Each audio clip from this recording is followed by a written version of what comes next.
সিকিমের প্রথম railway tunnel এবং সামগ্রিক রেলপথ সংযোগটি মূলত সেবক রংপো রেলওয়ে প্রকল্পের অংশ।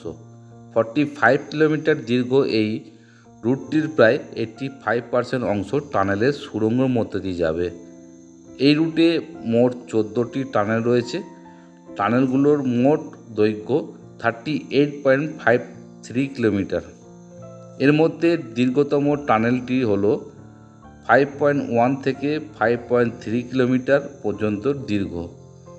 পশ্চিমবঙ্গের সেবক থেকে শুরু হয়ে এই রুটটি তিস্তা নদীর বরাবর সিকিমের রংপো পর্যন্ত পৌঁছাবে।